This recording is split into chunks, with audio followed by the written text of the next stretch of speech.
So for someone who's feeling stuck or overwhelmed right now, what's the very first step that you think that they should take in beginning to master their inner makings? Yeah. So it's counterintuitive from what I think most people would think, which is like if we're feeling like we've got a challenge we're facing, or we're stuck, or we have a circumstance that we're looking to overcome, the first step is really to go, okay, let me sort of take a moment and be aware of that challenge, like think about it, and like clear your space where you don't have anything to do for say 10 minutes or 20 minutes, and literally just take a moment and reflect on the challenge itself, that which is going on, for maybe 5-10 minutes. How can someone balance drive and inner alignment without burning out? Yeah, so like when you think of high achievers, to your point, I think a lot of people think, oh, they're the people who are working 20-hour days and sleeping 4 hours a night, have no life, right? And what I find is it's actually not true, right? The opposite is actually true. Like the highest achieving people tend to work less than most people. Yep. At what they're looking to accomplish. And the reason I say that is because they do what we just talked about. They get very clear on an outcome result that they want to get, and they get clear on the meaning tied to that. And then they leverage their inner dynamics, right, to be able to motivate themselves to execute the required actions consistently to produce that outcome and that result. In 22 years of training people, and I've at this point worked literally with thousands of people one-on-one, right? In 22 years, I've given the first two things I do with everybody. Number one is I go, sit with yourself for 20 minutes a day. What I want you to do is literally do nothing for 20 minutes. I don't want you to do any training. I don't want you to pray. I don't want you to meditate. I don't want you to listen to music. I just want you to sit down for 20 minutes a day. I don't care when it happens, anytime throughout the day, push start on a timer, and just sit there for 20 minutes and just deal with yourself. Like just be with yourself, just deal with yourself. And they're like, Joey, what do you mean deal with yourself? I go, 2 minutes in, you'll understand what I'm talking about.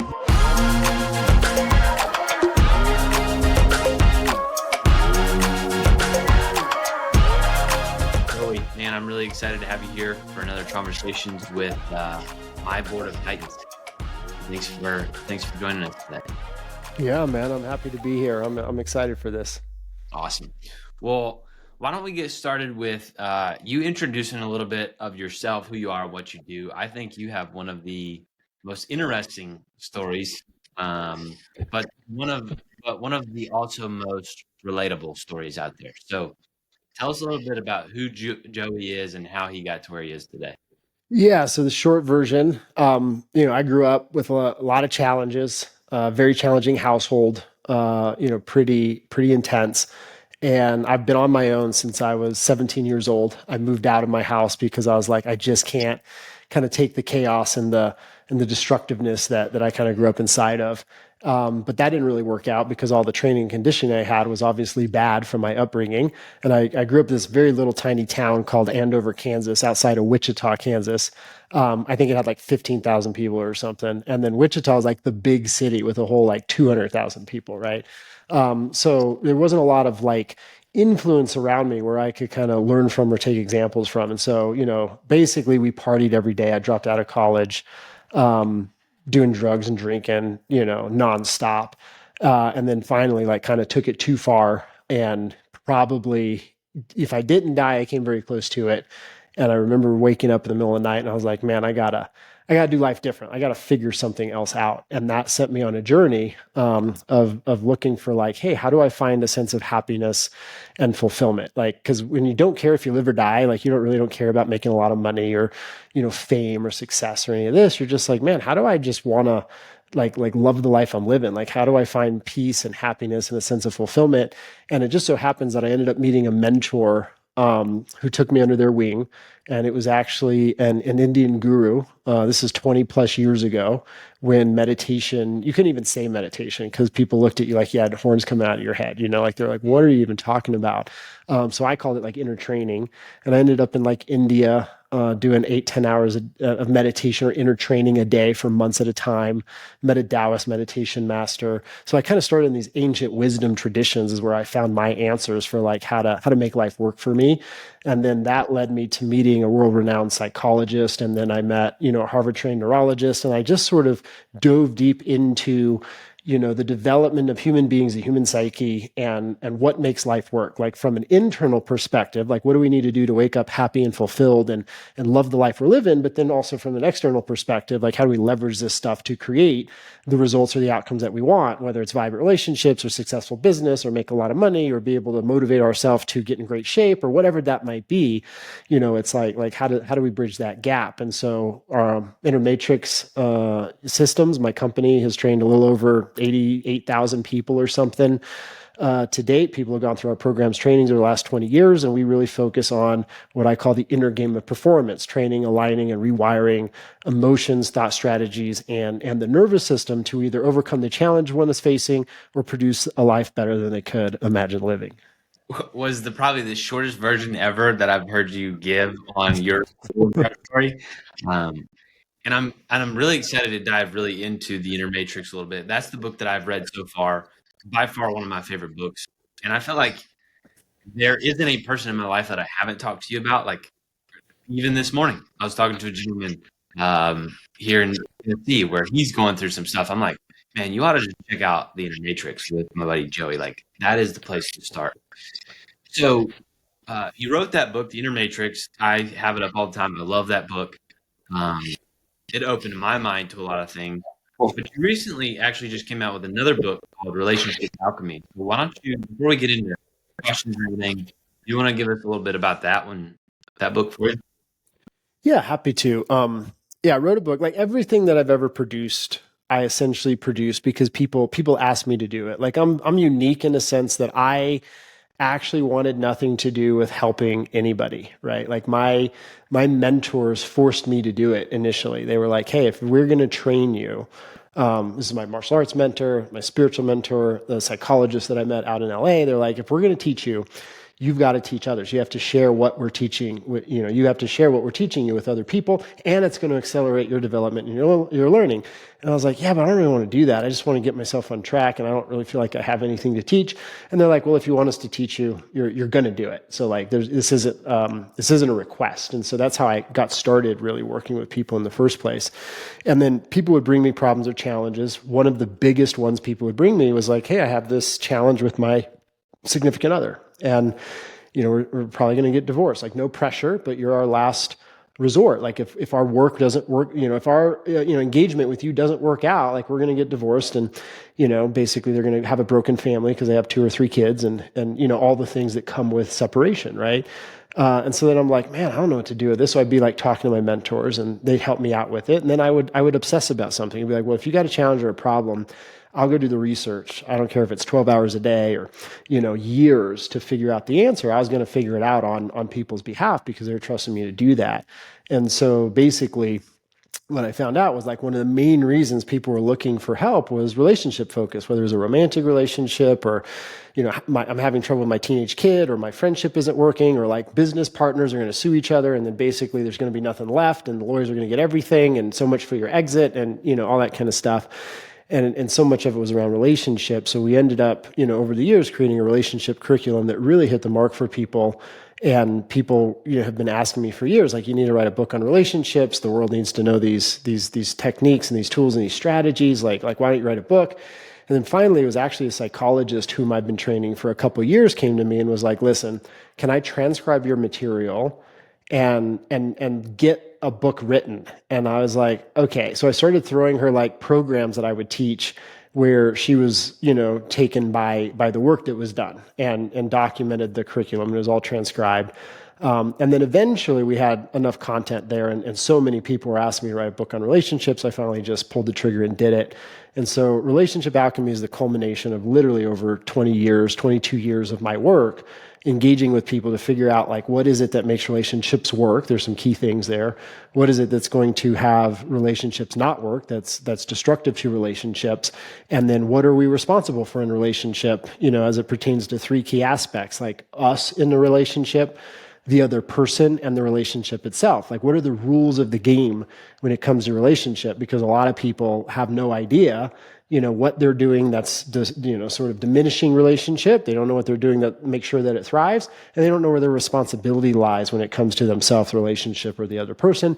So the relationship alchemy breaks all that down, and it's a guidebook on sort of how to do all that well, regardless of the relationship you're working on. Nice. Well, I'm excited to jump into it. I've already got it ordered. I'm ready to start reading it. And I think it's interesting that you talk about, there's the relationship and there's the rules of relationships that a lot of us just don't know anything about. And if we don't know the rules of the game, how are we supposed to win it? Right. And I think that's something that we talk a lot about in finances within my practice. And that's good to hear about relationships. So you just shared about the relationship part.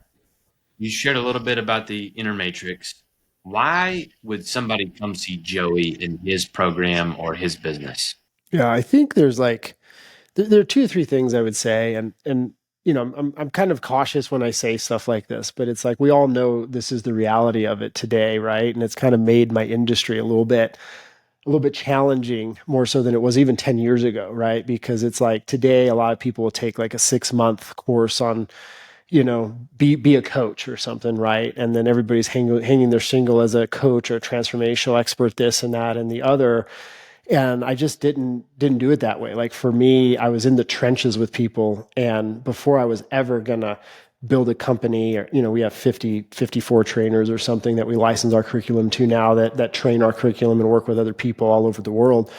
And it was like, no, I need to know this stuff works. And so if I had a tool, a technique, a strategy, a method in which I was working with somebody on, I literally would take no less than several hundred people through the tool, the technique, the strategy myself, and make sure it produced an outcome and a result. And if it produced an outcome and result every single time, if a person was compliant and actually did the training, then I was like, okay, I need to teach this. Then it became our curriculum, then it became what we teach. And so everything that we train at Inner Matrix Systems, or anything that I would take a client through, it's not like I'm making stuff up. I'm not regurgitating information that I've taken from somebody else.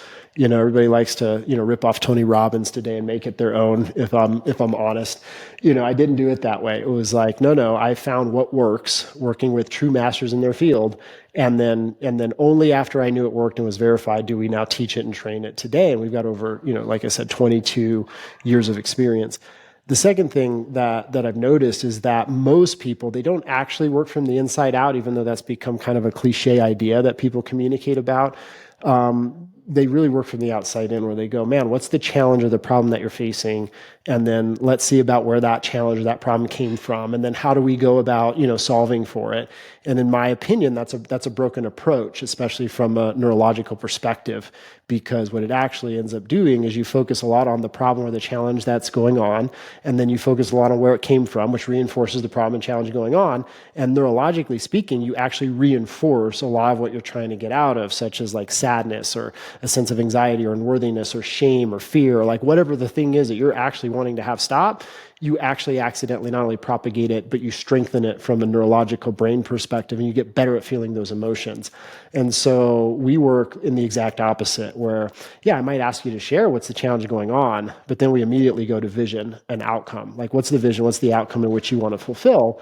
And instead of starting external, like what's the amount of money you want to make, or what's the amount of weight you want to lose, or things like that, we go to, hey, if you had the perfect life, like what would be the experience you would be having? Like, what would the emotions be that you'd actually feel?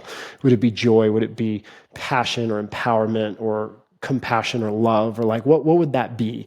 And then we go, okay, let's talk about who you need to become, where you embody that as the person who you are each day of your life.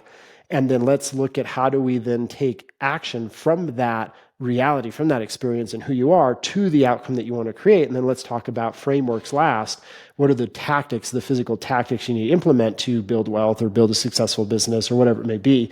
Because at the end of the day, it's usually not knowing what to do that keeps people from succeeding. Like, we all know we could invest some money, but we don't do it, right? Or we all know we could eat a salad, but then we have a cheeseburger in our face and that kind of stuff. Where it breaks down is, how do I actually get influence on myself and motivate myself to want to, not just get myself to, but want to do the things on a regular and consistent basis that are actually going to form the person I want to become and the life I want to live. And we don't just talk about it, we actually go into the tactics to train those mechanisms so a person can succeed at it very quickly. When you were talking there, I was remembering part of the book where it talks about the ski slopes on the brain. And Yeah. just continuously, like, the more you focus on that, the more it's going to happen. And it's like what you hear in, I would say, the mainstream is they're constantly telling you, like, just think about it. Just, you got to get over it. And all it's doing is making it harder and harder to get out of that cycle. So you're talking a lot about kind of the personal mastery, where you coming from, what's the problem at hand. So for someone who's feeling stuck or overwhelmed right now, what's the very first step that you think that they should take in beginning to master their inner matrix? Yeah. So it's counterintuitive from what I think most people would think, which is like if we're feeling like we've got a challenge we're facing, or we're stuck, or we have a circumstance that we're looking to overcome, the first step is really to go, okay, let me sort of take a moment and be aware of that challenge. Like, think about it, and like clear your space where you don't have anything to do for, say, 10 minutes or 20 minutes. And whether you sit on a chair or up in your bed or on the floor, doesn't matter. And literally just, take a moment and reflect on the challenge itself, that which is going on, for maybe 5-10 minutes.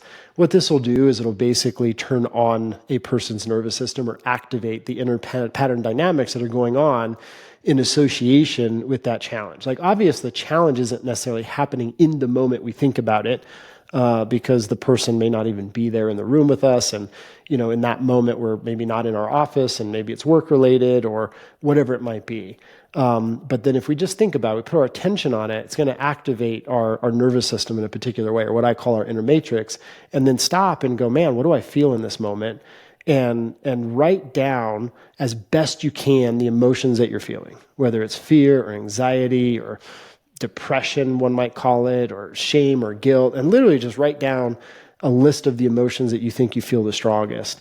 And then the key is to understand that, like, the key to transformation is taking that emotion and essentially redefining it, retraining it, because that emotion behaves like what I call a ghost in the machine. Whatever that list of emotions are that we wrote down, those inner dynamics, those inner dialogues stemming from those emotional feelings are predetermining our choices, our decisions, and actions, and are also in large part responsible for our current circumstances, even though we don't realize it. And the reason I say that is because if you rewind and you look at, well, what decisions did I make up until this point of my current challenge, those decisions were made, whether we realized it or not, through those emotions and through those core pattern dynamics. And then we intellectualized those emotions and made choices, decisions, and took action again and again and again. And then it produced the circumstances of our life.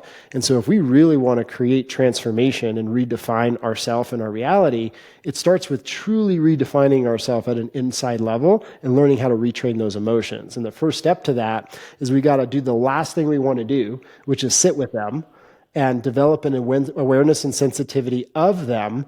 And then number two is we got to learn how to wrestle them a little bit. And how do we stop the train? How do we get those to calm down into center?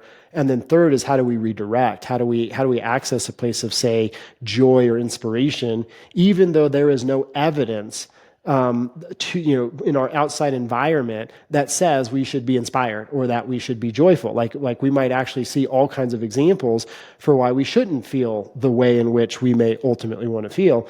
But understanding how to train that is key. And the first step is awareness, sensitivity, and then learning how to center, stop that train so that we can then essentially redirect. And a lot of people want to kind of debate this because, there's if we look at the Dale Carnegies of the world, or a lot of where personal development stem from, and that kind of thing, right? Joe Rohn and all those guys.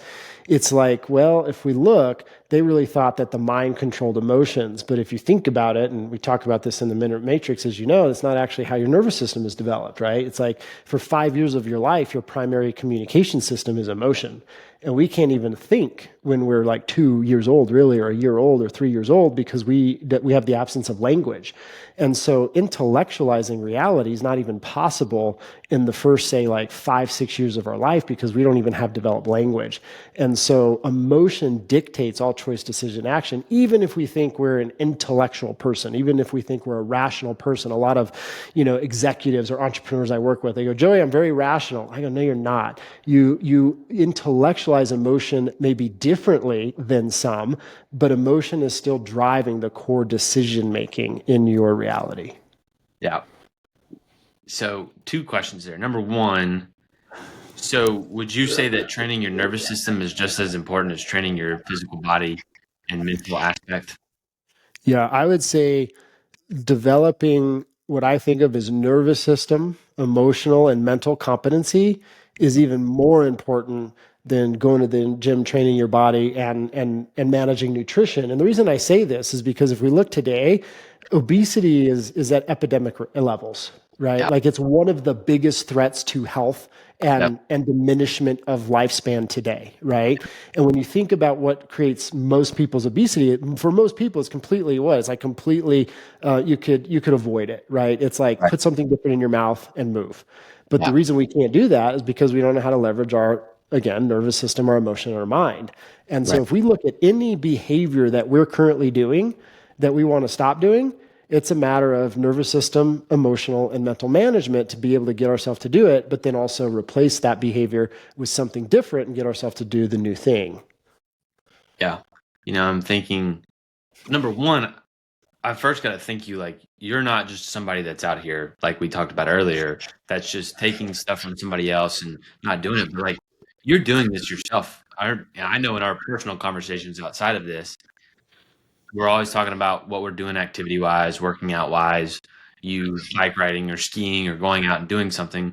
But you and I are also on this health journey with one of our other buddies, Reagan Archibald, getting that settled in. So first, props to you for not just being the guy who talks, but also walks the walk.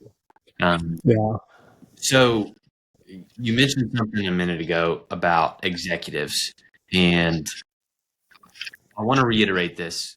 You're not somebody who's had like, oh, I've sold this course to 5,000 people, 1,000 people. Like 88,000 plus minus have gone through your programs, and they've created results.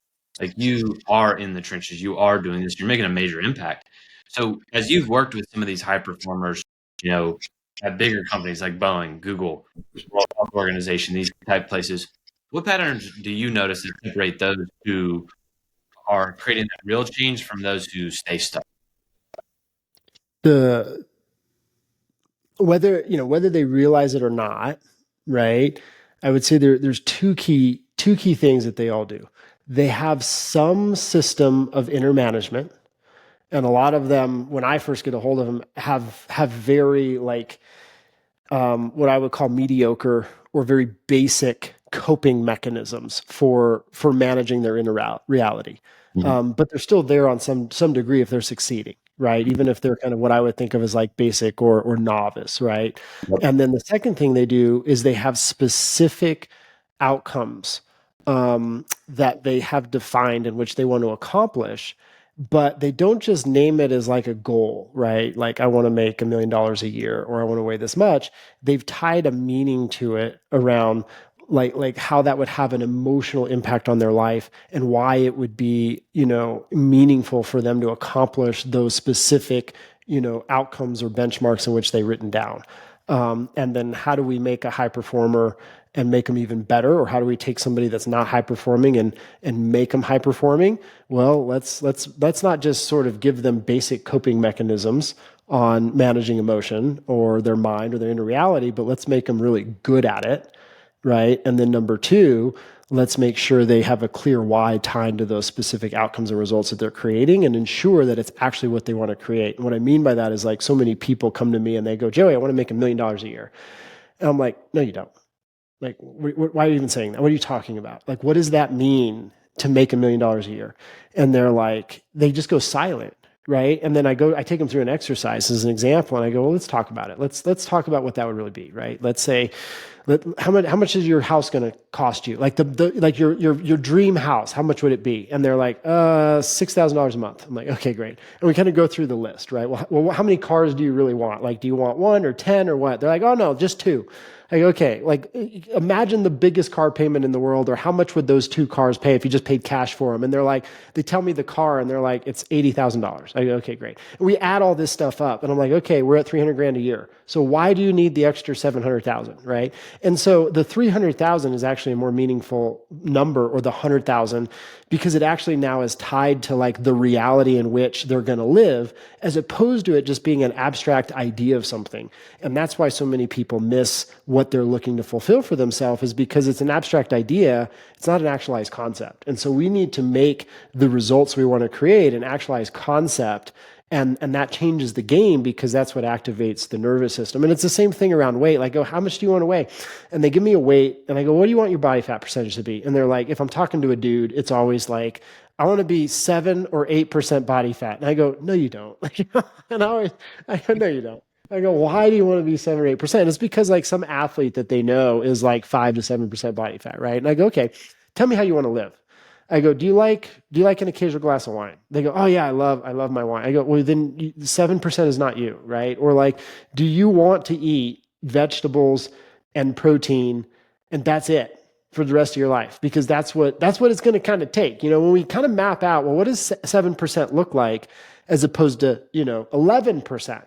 And then they see the physique they would have at, say, 12% body fat, and they see the energy they would have and the life they get to live. They go, oh yeah, I want to be 12%, right? So it's like, we've got to understand that the things that we're naming, whatever it is we say we want to create, we've got to really tie deep meaning to it in a really methodical way. And very few people do that. Yeah, very few people do that. I think throughout our process, we're both in the lifestyle investor group, where our main objective there is, how do we become an investor that's focused on our lifestyle? How do we reach that financial independence, the financial freedom? And one of the things that I think through right there is like, I'm asking some of these people, well, you tell me you want to be financially free, but why? And they just, because I want to retire. Like, what are you retiring? Are you retiring from something? Are you retiring to something? Like, nobody's just gonna up one day and just kick their feet up on the beach and just be done. Like, that's just not how life works. And so I think that's a very important piece that you talk about there, which is like, you've really got to define it and then be clear about why and have an understanding of why. So if we stayed on these high achievers for a second, high achievers are often praised for pushing harder and just pushing past everybody else. But you teach that pushing alone isn't just the answer. How can someone balance drive and inner alignment without burning out? Yeah, so like when you think of high achievers, to your point, I think a lot of people think, oh, they're the people who are working 20-hour days and sleeping 4 hours a night and have no life, right? And what I find is it's actually not true, right? The opposite is actually true. Like the highest achieving people tend to work less than most people at what they're looking to accomplish. And the reason I say that is because they do what we just talked about. They get very clear on an outcome result that they want to get, and they get clear on the meaning tied to that. And then they leverage their inner dynamics, right, to be able to motivate themselves to execute the required actions consistently to produce that outcome and that result.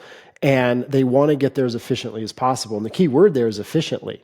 And so it's like, okay, if I want to produce, optimal physical health, like that's one in the day that I live. And it's sort of like, if I ask, individuals, who are in phenomenal shape, right? And they're normal humans. They're not pro athletes, right? It's like, how much do you work out every day? And the answer is almost always the same: an hour. It's like, oh, okay, so you have this incredible physique and you have all this energy and you work out 1 hour a day. And they're like, yeah, but I'll take one day off, oftentimes. So 6 days a week, I'll work out 1 hour a day. I go, oh, great. Well, how are you eating? And they go, oh, well, I just make sure I eat well, 5 days, maybe 6 days a week. And then I eat whatever I want on day 7. And eating well is usually pretty easy to execute. It's pretty basic. So it's like, okay, you're eating 3 healthy meals a day and 1 healthy snack, or maybe 2, and then you're doing an hour of workout a day. So you're putting a total of 2 hours of focused effort a day into phenomenal vitality. And they go, oh, yep, that's about right. and then they go to sleep on time, right?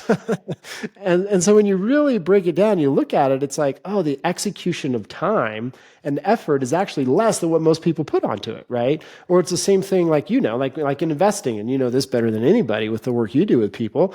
But it's like, okay, let's talk about how to manage your cash flow.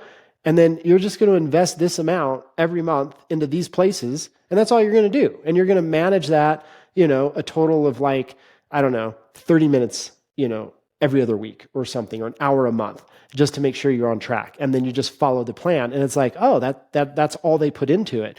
And so in many ways, the highest achievers and highest performers actually work less than everybody else to produce much greater results. But they end up putting more time into it because they actually love the process. Yeah. Right. And so it's like, for me, I study human development because I just love the process. It's like I get to live my greatest hobby. And so if I did put 8 hours a day into it or 12 hours a day into it, it's not like I need a vacation from my life. I'm doing it because I love doing it. And a lot of people, I think they make the mistake of thinking that they're supposed to love what they do and therefore they do it, as opposed to they're doing it, therefore they need to teach themselves to love it. And that's the big difference between a high performer and a non-high performance achiever. Is a high performer goes, hey, I'm going to do this because the result's important to me. I need to teach myself to like it. As opposed to, I'm looking for the thing I like doing and therefore it should be my thing. Man, how I wish life was that easy. That would be incredible. I'd probably be a professional chocolate eater if that was the case. Yeah. That would be incredible. So if we stayed on this high achiever path, you have achieved success at massive levels, right? Martial arts, business, personal development, all kinds of different lines here. Was there ever a time where you seriously doubted yourself? How did you move through that imposter syndrome? You were you just didn't feel like, man, I'm not in my space right now. What's going on in the world? Mm-hmm. So it's interesting because, like, for me, like things like imposter syndrome or doubts, I actually didn't really start showing up for me until after I had created a lot of my success. Right. And then it was like I started looking around and going, oh, wait, I've done something now. And that was when like comparison started a little bit, where I was like, well, if I got here, how far could I go? And of course, I'm going to like kind of like what I did at the dojo. I'd find the person that sort of, exemplified the greatest success I could think of.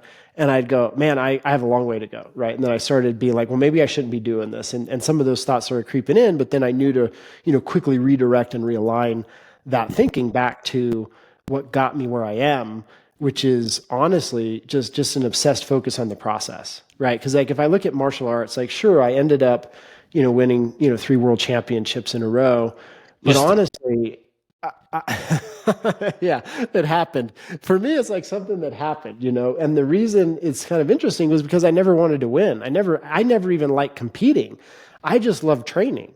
And so like I asked my martial arts master, I was like, would you train me privately? Would you mentor me? And I kept asking him, and he kept telling me no. And I remember I'd go up to him and be like, hey, will you train me privately? Because I just loved doing martial arts. And the first couple of times he just ignored me and walked off. And I was like, well, maybe he didn't hear me. So I asked him again. I'd be like, sir, would you train me privately? He'd be like, no. And he'd walk off. And then I'd be like, well, maybe he's just having a bad day. He'll change his mind next week, So then I asked him again. And he'd be like, are you an idiot? Did you not hear that I told you no already? Like, leave me alone about this. And I'd be like, well, And then I give him a little bit of space. And I keep asking. So finally he's like, fine, I'll train you, but you have to win. I was like, win what? I don't even know what you're talking about. He's like, if I train you, you wear my face and people are going to look at you and they're going to basically, judge me based on your execution and your performance. And so I'll train you, but under one condition, you have to win. And I remember in that moment thinking, well, I really want to train and I really want you to teach me. And I have no idea what it is you want me to win. And I really don't think I can do whatever it is you're asking of me. But if you somehow think it's possible, I'm all in. And so what I really focused on was just getting to, and he had one rule, it was no excuses. It was like, you show up 6 days a week to train 4 hours a day, period, at these times. And it was just like, but he actually meant it, which I didn't understand at the beginning. And so, I remember I would call him and be like, dude, I'm really sick. I got like 103-degree temperature. He's like, great, I'll see you in 30 minutes. And he'd hang up the phone. And then I'd train with temperature, and I'd be like sweating and thinking I was going to pass out. And I remember one time I got an injury and I had like a cast on my foot, and it was really, really a problem. It was like not broken, but close. It was like a really bad sprain. And same thing, I'm like, sir, I don't think I can train. He's like, well, you have 3 other limbs. Like, I'll see you soon. And it was just like, no matter what you do, you train. So that taught me a lot, but I loved the process. And honestly, I just focused on getting to the dojo and training with him every day. And Yeah. then ultimately it was just doing that, right, for 8 years straight. But then I also had, probably, 8 years of experience before I started training with him. But it was just getting there and training every day, but actually just loving the process, right? And then on the days that I didn't want to do it, being able to get leverage on myself to want to do it and to love the process again. And so what I noticed was that I just, no matter what I was doing, whether it was martial arts or focusing on my business or investing or building wealth, I just sort of loved the art of it, the process of it. And then ultimately that translated to success on the back end.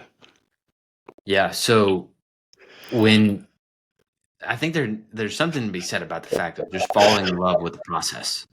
And too many people forget about that part, because once you do get to that end result or the championship, you could quit. Like, you'd be done. You'd be fine if you quit, but it's like there's more to it once you get, and there's another side to that, and it's falling in love with that process over and over again. So as you looked at your own life and you kind of reflect on those areas, has there ever been a time when, or there's definitely been a time, but in your own life, when you have been out of the alignment with your inner matrix, what were some of those warning signs that you were able to pick out? Like, hey, I'm falling off track. I got to get back on track. Here's where I'm going to address it. Yeah. For me, it's inner radar first. Mm-hmm. And so, like this morning, and every morning, actually, I wake up and I ask myself the same question, and I go, I kind of make sure I'm awake enough. And then the first thing I do, even before like I get out of bed, is I go, what am I waking up to this morning? How do I feel? What emotion, what feeling is present? That's first. It's like, do I feel calm? Do I feel peace? Do I feel inspired? Do I feel passionate? Do I feel annoyed? Do I feel overwhelmed? Do I feel anxious? And it's like right off the bat, it's like, hey, what experience am I inside of right now? What energy am I carrying? And am I about to bring to the day? And then my first order of business is to do everything I can to align my inner experience, my inner state, my emotions with the day in which I want to live and the energy that's going to be important for the task in which I'm doing that day. Right. Right. I dial that in. And so it's my inner radar. And what I notice is that when I'm off, if I pay attention, and sometimes I don't pay attention like anybody, and it sort of sneaks up on you, and then, you're like, how did I end up here? But it's like, I feel anxious, or I feel afraid, or I feel overwhelmed. Basically, if I am in a fear-based state for more than a few minutes, I need to do something. I'm about to get off track, or I've already gotten really off track. Mm-hmm. And I think that a lot of people, the way that they leverage emotion is opposite. They sort of look to their emotions to have their emotion inform them about what's happening. And so they might look at their significant other and they might go, oh, I'm frustrated with them. That must mean they're doing something wrong. Or they might look at their business and they might feel disimpassioned or, shame or guilt or, unworthiness or whatever it might be. And then they look at that business and then they go, oh man, I'm probably not supposed to be doing this business because I feel this way. Like I feel this unworthiness and I feel like I'm failing. It must mean I'm supposed to do something else, right? Or they'll even go as far as like the universe must be calling me to something different than I'm doing. And it's like, no, none of that's happening. Right. And so like for me, it's training the exact opposite, right? Because if we really understand our nervous system, how emotions actually work, emotions are there to inform where we are at. They're not there to inform about what's happening or actually about what we should do. And so it's like, if I feel anger, I feel anxiety, or I feel a sense like I'm failing, or I feel, unworthy. It's like, oh, Joey, you are not aligned right now and you're off track within yourself. And so you got to do the work, the inner training, and get realigned so that you activate those emotions where you are going to be not only your most empowered self, but you're going to be taking action from your fullest capacity. And so it's like if I'm aligned with inspiration or joy or a sense of peace, that tells me I'm generally on track.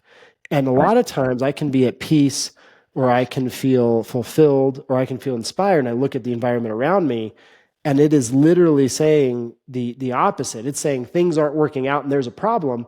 But I know that if I feel fulfilled and I'm in a space of that inner confidence or that inner peace or that centeredness, I know I'm on track. And like and it's just never wrong. Right. That inner radar is a big piece. And I think it's correct me if I'm wrong, but it's probably fair to say that your emotional energy can be your greatest asset or your biggest liability.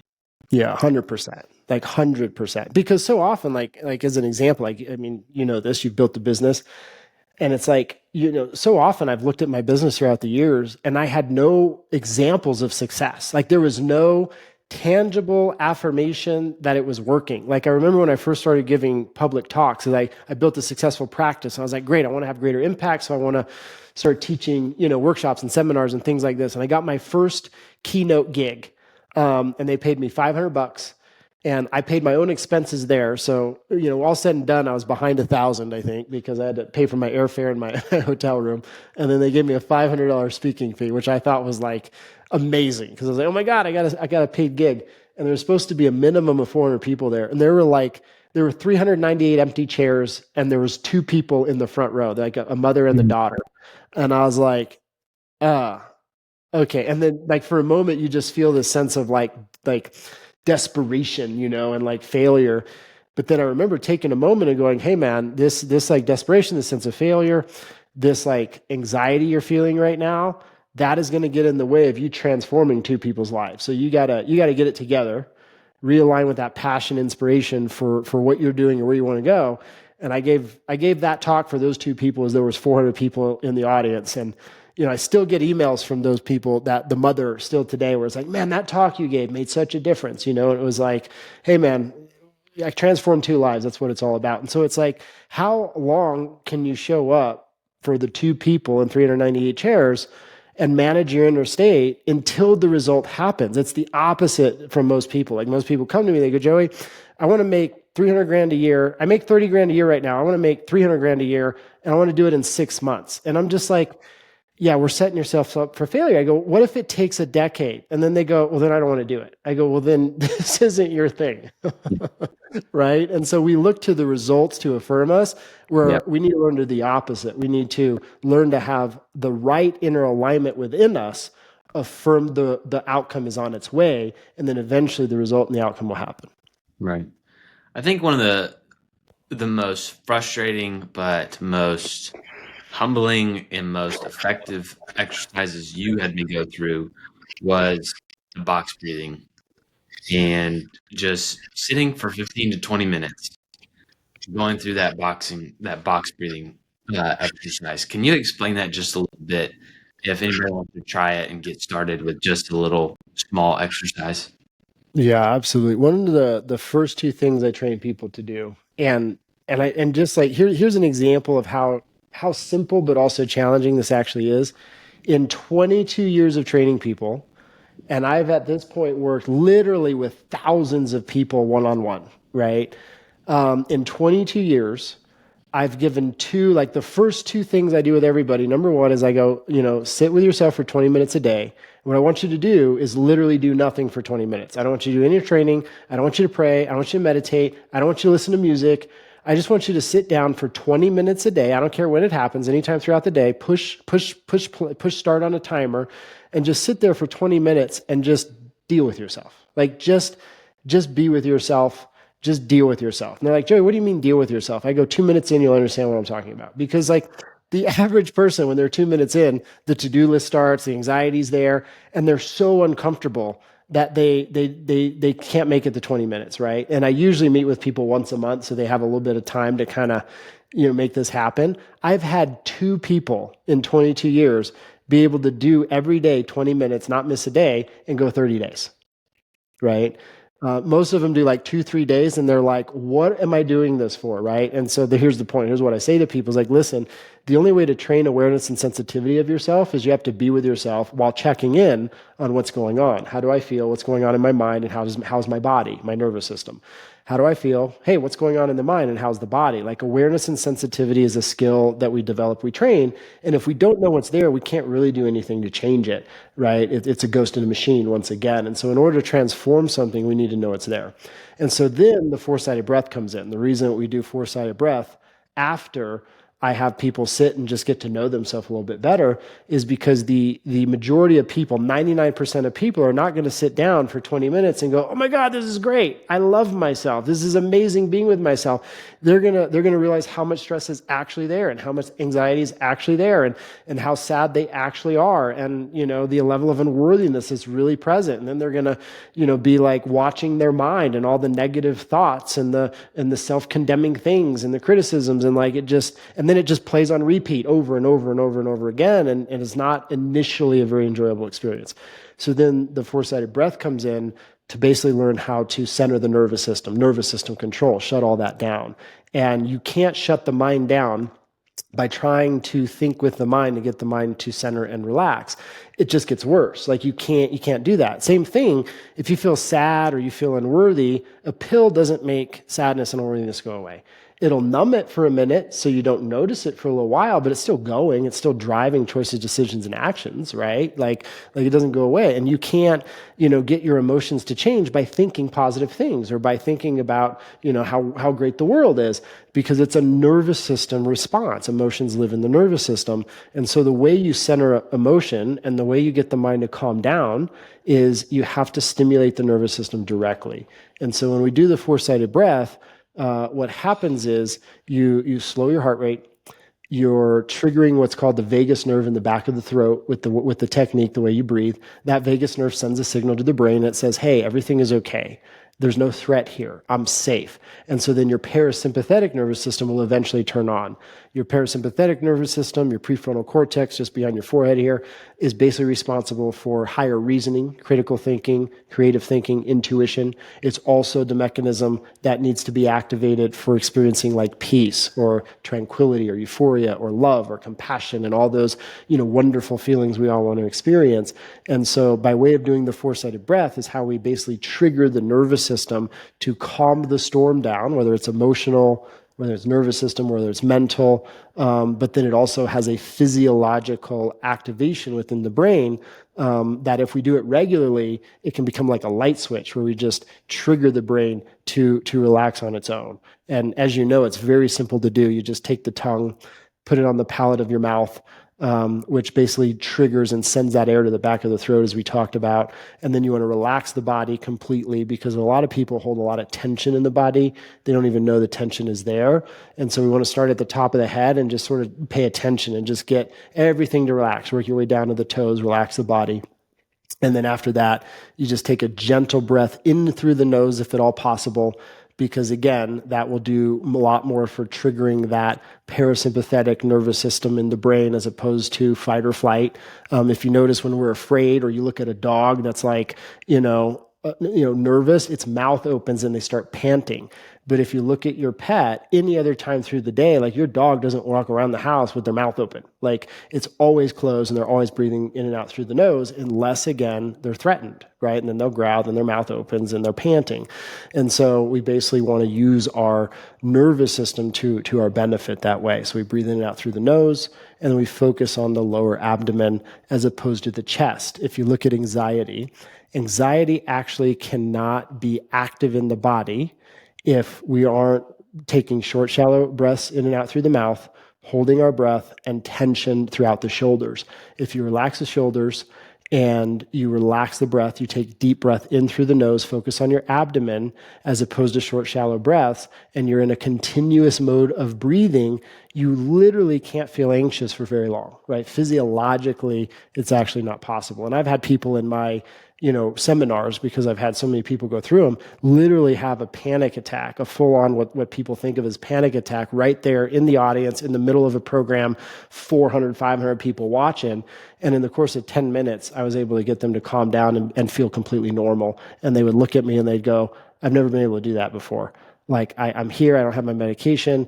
My doctor literally told me this isn't possible, what you just did with me." I was like, "Well, you literally just did it, so it's clearly possible," right? So it's like, sometimes it's just knowing the right technique. And so we just put those things together. Tongue touching the roof of the mouth, Gentle breath in through the nose, focus on your belly button, breathing in to a 4 count.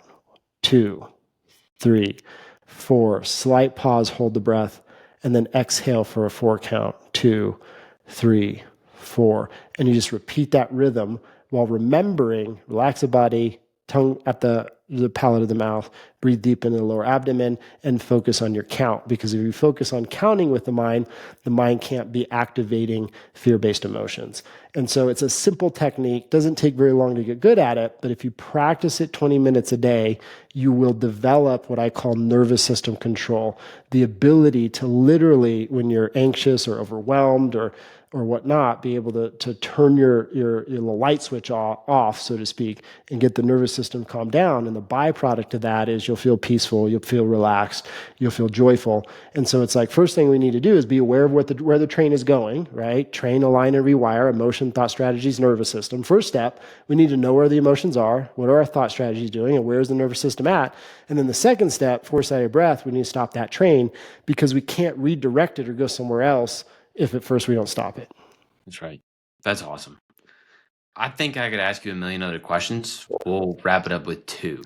So I've already asked you this before. You can answer it the way that we did on the phone or something else. But as you look at the last 22 years of your work, is there a story that just gives you goosebumps, or you are just like, this one story will forever leave a mark on me and what we were able to accomplish?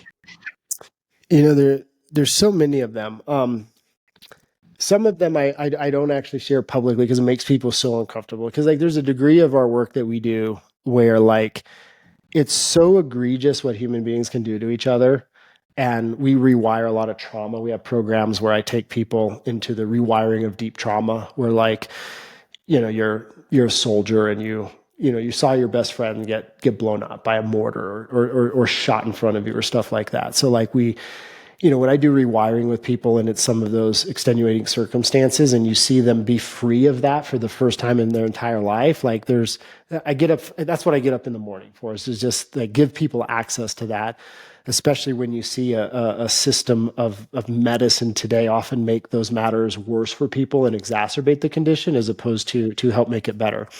And so, if I were to set what I think of as like trauma work aside, where I just have literally hundreds of stories where just thinking, like one of the things I do once a week is I sit and I have little notes of all the people's lives that have transformed, just so I remember them, because it motivates me to keep doing the work and to never stop, essentially. So I sit down, I do that practice once a week with myself, just remembering what's occurred for people.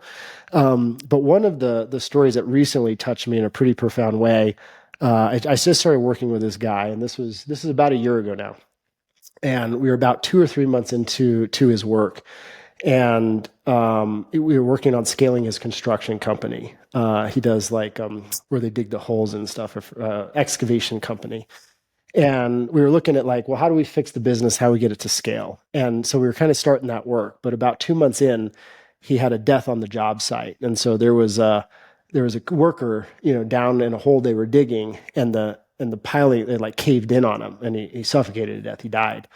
And in the course of the next, basically like 4 months, 6 months, OSHA made an example of him, came down with a bunch of fines. He ended up doing some time in prison, and his wife divorced him and left. So he literally lost his company, lost his family, like lost everything. And I remember through the whole time I said to him, like, listen, he's like, Joey, what am I going to do? And I go, listen, we're going to imagine it's 5 years from today when this is a non-event, because there's going to be a day in your life when this is a non-event. I understand it doesn't feel that way right now because everything has just crumbled around you and it was completely out of your control. I said, but we're going to do the work. I said, we're going to get clear on the vision, the outcome of the future we're going to create, and you're going to tell me about it right now. And I would make him tell me the vision we were going to create that would be his life within 5 years, right? And we would connect on that regularly. And then the second thing I did was I was like, what are you going to feel when you're there? He's like, I'm going to feel empowered. And he's like compassion, because, like this guy lost his life and the family and the things. He said, you want to know compassion, and love with his family, right? You want to know love with his, who's now his ex-wife. He's like, I want to know love with my wife and my children. And so we got him, we trained him to access love and compassion and empowerment while all this was going on, which I understand sounds impossible to people, but that was the work we did. It was like, let's connect to vision and let's align your inner matrix, your emotions, your thoughts, and your nervous system with that reality as though it's happening right now. And it wasn't always easy. And I'm not saying that there weren't challenges and that there weren't some breakdowns along the way, but fast forward, it's a year and a half from that day, because it takes a while for courts to get done and like all this stuff, bankruptcy, all that things. He's building his new house on a hill, his dream home. He's with a new partner who he adores. They were just at the last program in Denver. Like they're flying high. He's in this great relationship. He's got more business opportunities now than he knows what to do with. He's going to be far more successful losing what he had than he was trying to build what he had, because it was actually confining where he could go. And he's got a better relationship with his kids than he has in a long time, and is repairing so much of the relationship that he had with his ex-wife now, right? It was his wife, but now it's his ex-wife, where it's like in many ways they're coming together in ways they weren't able to come together when they were married. And so when I look at him, it's like, people when faced with that kind of, life circumstance, it's like, it's either going to take them out and it's going to ruin the rest of their life. But he was able to look at it and go, man, I am going to define my reality despite my circumstances. And just to see where he is today and his willingness to lean in, be trained, be coachable, but do the work despite looking around and going, man, there was no evidence that things are going well for me, and stayed the course, was just pretty awe-inspiring. And to see who he's become and what he's creating now, he really is on the other side of it. And he's like, Joey, you told me that it was going to be like a non-event. And he's like, I kind of didn't buy it, but you're right. And it didn't take 5 years. We're not even 2 out.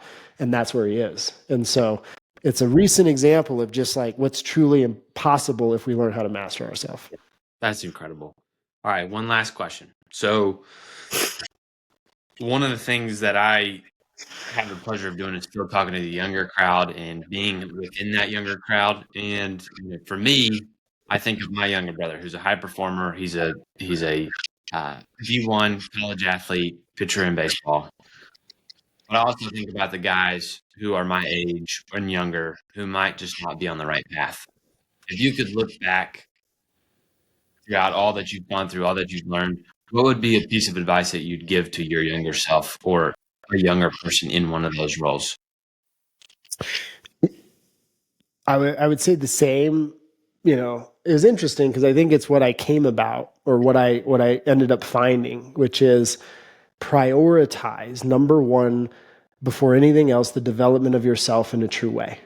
Mastering or gaining a high level of capacity over your emotional management, leveraging your thoughts, and nervous system management and control. And if you do that, like if you truly develop self-mastery in a real practical way, train, align, and rewire your emotions, your thought strategy, your nervous system, you can leverage that to go wherever you want to go in life. And you can leverage that to face any challenge that's going to come your way. And if you don't have that, then the world, man, it is not easy all the time. And it's probably going to get the better of you. Yeah, I would agree. And if, something I say often, your human life value is the source and creator of all your property value. You are your greatest asset and your number one investment. So I couldn't agree with you more on that one. So Joey, how can people find you, learn more about you, join your program? Yeah, best thing to do, you can DM me on Instagram, the real Joey Klein, and like it's me on there. You can interact with me, and it'd be great to hear from you. Also, if you go to joeyklein.com, JoeyKlein.com, you can buy the book Relationship Alchemy. And then if you get the book, we actually have what's called Discover Your Blind Spot training. For everybody who's part of your podcast, they'll get that complimentary. We'll hook them up with one of my trainers. They'll go through a 3-session course. It's 3 hours of training. Normally it's like $750, totally free with just a purchase of the book. And you'll get hands-on training from one of my top trainers. If they just mention your podcast, we'll hook them up with the trainer. And you'll also have access to the online curriculum to kind of guide them through those 3 sessions, where they'll literally develop tools, techniques, and strategies that'll implement in their life by the time they get through that course. And I always offer like things complimentary or very low price point. Number one, I just want to give as many people possible access to tools, techniques, and trainings that actually is going to work and produce a result in their life. And in 3 hours, they can radically transform their circumstances and see that this stuff is real. Whether they engage after that or not, it's like let's equip people with good training. I love it, Joey. Well, thanks a ton for being here today. I appreciate you. My pleasure, man. Thanks for having me. We'll see you soon.